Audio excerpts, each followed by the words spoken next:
Hi everybody, this is Steve Ludwig, host of Steve Ludwig's Classic Pop Culture and the Beatles Hour with Steve Ludwig at planetludwig.com.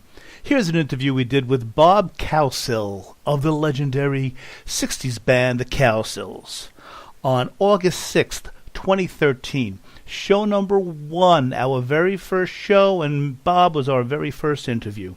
To hear the entire show, plus cool music and retro commercials, check out the menu at planetludwig.com. And now, please enjoy the interview.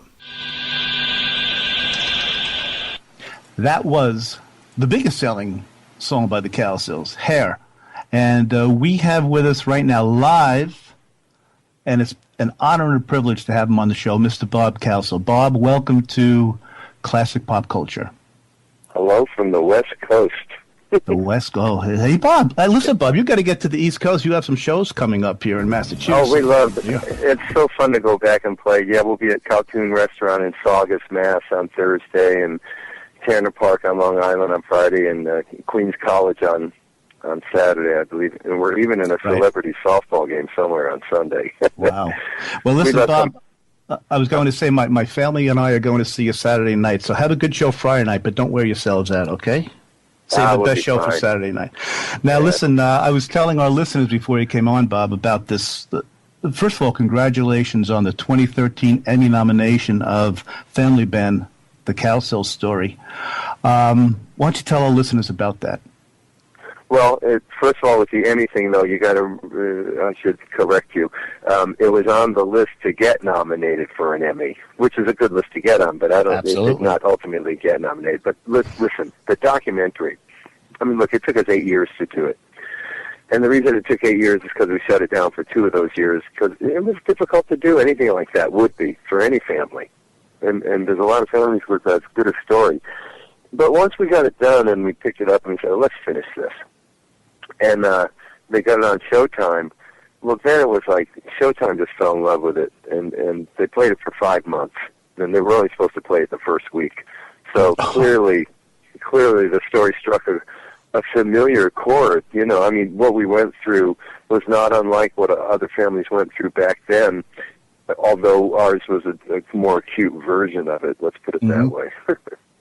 You know, Bob, I mean, I've watched it 4 times, and I have yet to watch it without my eyes tearing up, and I'm an outsider. I mean, I can only imagine what it was like for you and your siblings and friends to go through this. Was it cleansing, or was it what? It must have been rough as hell. Well, the documentary, you mean? Well, see, making the documentary, reliving when you go into something like that, you don't know what you've said yes to. Okay, even they didn't know. I mean, look, Louise Palanker, she's the one that triggered it and wanted to do it. But she didn't know our story. She kept coming up to me, hey, we want to do a documentary about your family. We just want to know how you got on the Ed Sullivan Show. And I'd look at her and go, oh, is that what you want to know? That's how we got on Ed Sullivan. I mean, you have no idea. But anyway, once we got into it, and she learned, you know, and everyone learned, and said, well, this is a little more compelling than we thought, you know.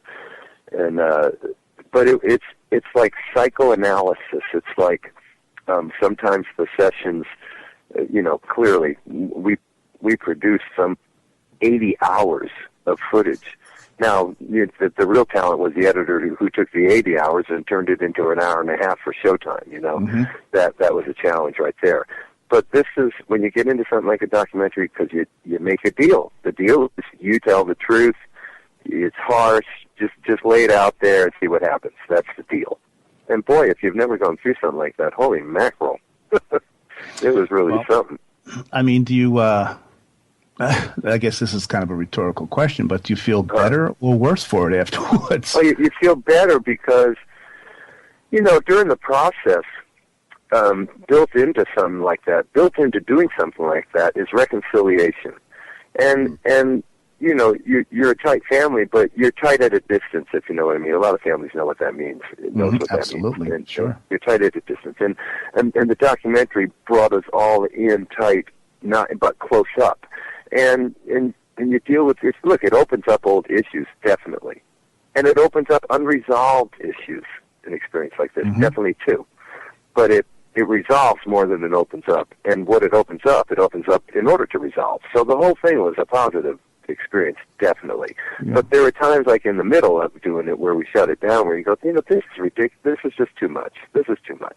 And then you don't even know if it's any good, or not that you're trying to do anything. At that time, you're in the flow of it, and you're just getting the story out. You just want to finish it. And I think really the middle 2 years was just taking a big, deep breath, making sure it's what we want to do, and then we decided, let's finish this. We finished it. Well, Bob, you said you wonder if it's any good. I mean, it is just a tremendous documentary. For those listeners who haven't had the opportunity to watch it yet, you have to. If you can't find it on Showtime for a while, definitely order the DVD. Go to familybandcowsills.com. I mean, there's extras on it, and I just commend you, Bob. It was a brave thing to do for you and your family. Well, thanks so much. But, you can only take so much credit because, like I say, when you enter a project like this, you don't know how long it's going to take. You don't know what you're about to go through. So it's not like you premeditate.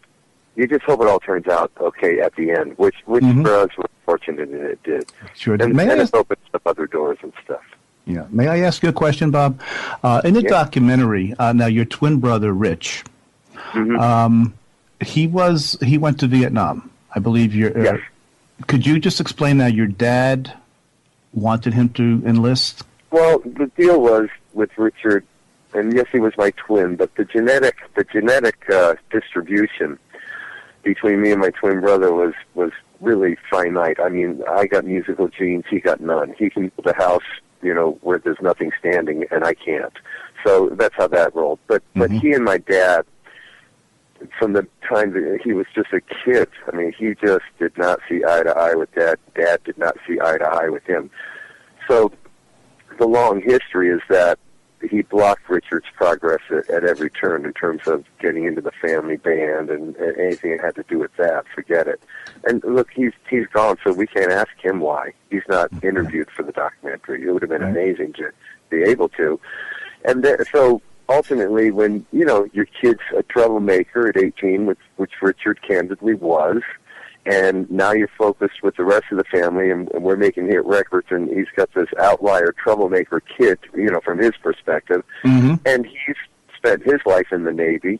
It was good enough for him, and so a lot of parents back then made the choice, or gave the child the choice. Look, you either you're going to do this or go to the military, And Richard just said, "Hey, I'm out of here."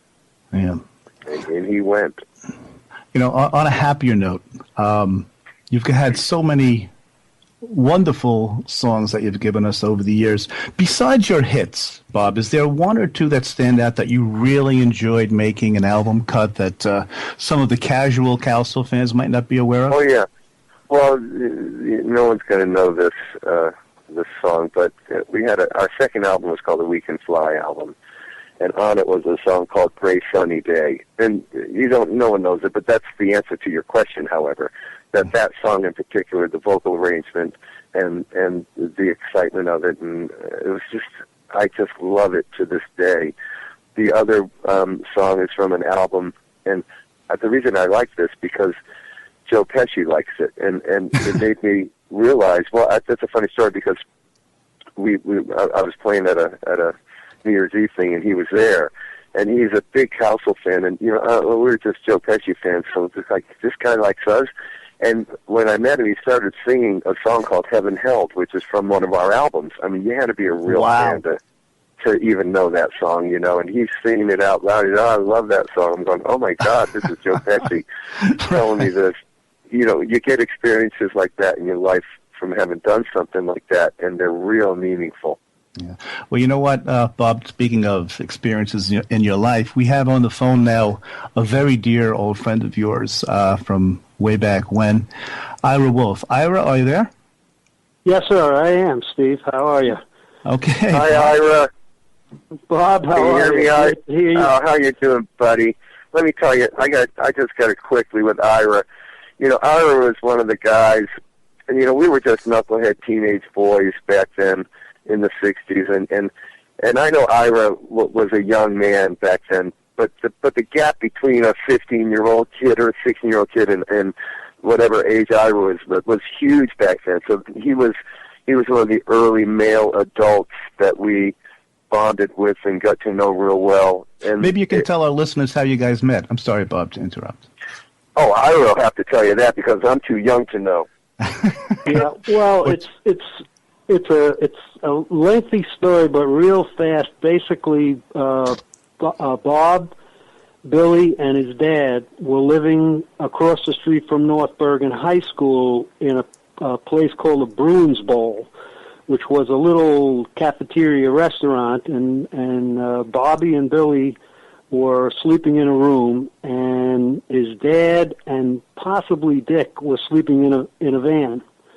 And they had come to New York at the request of a gentleman named Mel DiGiacomo, who was producing the CBS Evening News.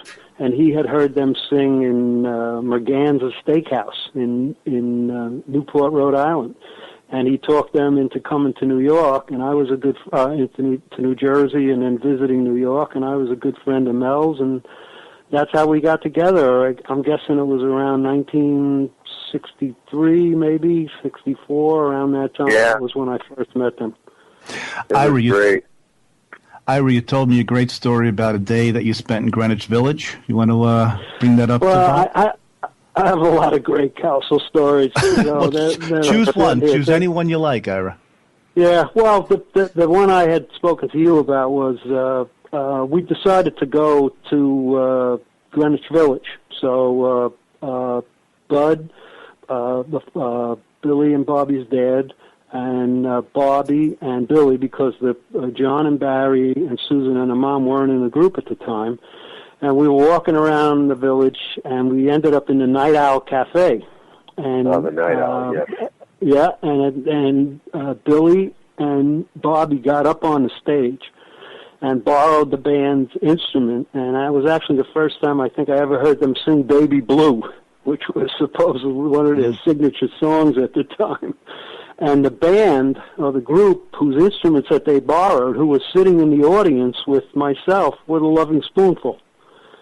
I don't even know whether Bobby remembers that story. I do. But, you know why I do, Ira? Because you don't forget the auto harp that John Sebastian played, because it was real weird and different back then. So, and I remember taking the stage and the whole thing. It was just awesome. The village was awesome in those days. Right, yeah, and then, I don't know, some of the other stuff, I was just thinking about is the famous Broadway in the Streets, and that's when your sister and your mom were in the group, and I think Paul was in the group at the time, and your dad recruited me because I was one of the few guys who could carry two of those column speakers that weighed about 80 to 100 pounds at a time. Ira was a big mountain man. Well, Steve remembers. Ira was my trainer. I played on the football team. Ira was my trainer.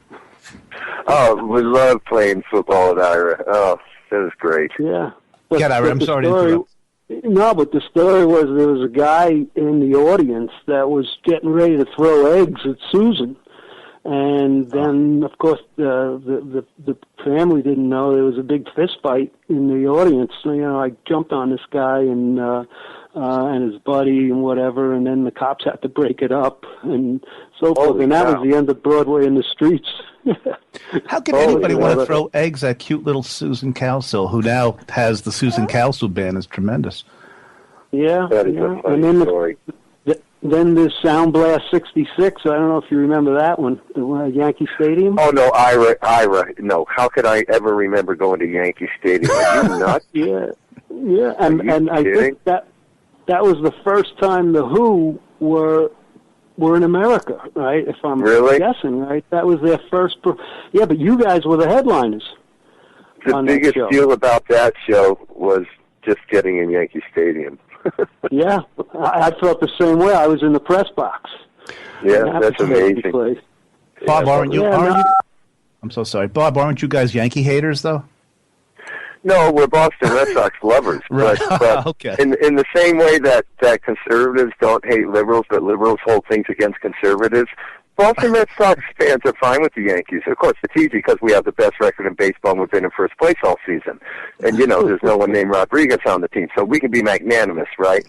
So where were we, Ira? Well, like I said, there was, I spent a lot of time with when I was in Newport. I remember, again, another thing that'll bring memories back to Bob was I used to take John and Barry and Susan down to the beach, and then I would feed them in that infamous Huzzy's Harbor House, that hamburger and ice cream place down, which has since gone. But we used to go down there all the time. And just to give you guys context, you're talking about he's going down with Barry, John, and Susan. That's like a 10-year-old, an 8-year-old, and a 6-year-old. Correct. I mean, these are little kids, man, and Uncle Ira.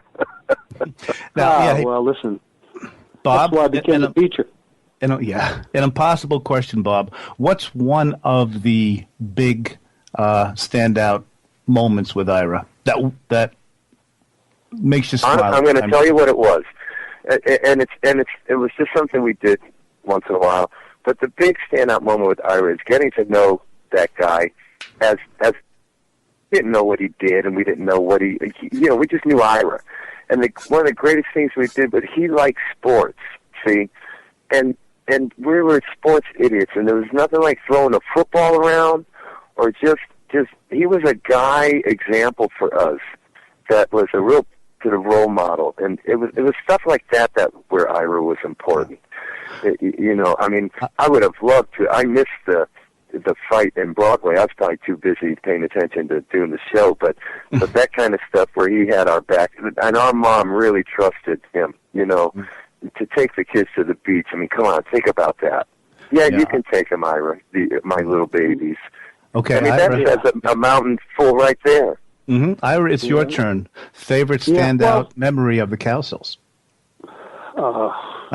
One, anyway. I know there are so many. Well, actually, in 1965, I had gone to the Maccabean Games in Israel, and my best friend, oldest friend in the entire world, who became their road manager. His name is Richie Korn. They call him Biggie Korn. I still call him Richie Korn. And we hadn't seen each other. He had a very tragic life as a kid. He had lost his mother and father when he was very young, and then his brother was killed in an accident on the Mass Pike and so forth. And so he called me, and we had a weekend off, bye week during the football season. So I drove up to Newport, which was the first time I had ever done that at night, and then had to take the ferry. There was no bridge at that time. You had to wait for the ferry. Got the last ferry over, and the Cowsills, now as a family, were playing at the Menstring King Hotel. And that's the first time I ever heard the entire family as a group. Before it was always just the boys. And that impression was absolutely spectacular, because as great as they were before, they were just absolutely stupendous when, of course, they added the ladies' voices to the group. So that's one of my first memories. I've heard, Bob, you guys play 3 times now at B.B. King's, and yours, Paul, and Susan's harmonies are impeccable. They're beautiful. And people that come to the show Saturday night, are you going, Ira, by the way, to Queens College? I'm working on it. Okay. Hey, Ira, don't let anybody pressure you, because when I'm on my couch at 8 o'clock at night, it takes a lot to get me off of it. And we've earned that. On it. But, I mean, you guys, Bob, you guys sound as wonderful and as beautiful as ever live. May I ask a question, Bob? You guys going to do Helplessly Hoping? We don't know yet. Well, at Queens College... How's that throwing you a curveball? No, because, we generally put that in the longer show. Yeah. In Queens College, we're playing with the association and the Love and Spoonful. Speaking of the Love and Spoonful. Yeah, right. And so I don't know if there'll be room for that. But you know what? All someone has to do from the audience is yell out that song, and we'll start playing it immediately. So who am I to say? We're in the 10th row. It's going to happen, Bob. Let's do it. Let's yell it out. All right. Absolutely. Listen, Ira, I'm going to finish up with Bob. I want to thank you, Ira, for calling in. Okay. I appreciate it so much. Any last words for Bob?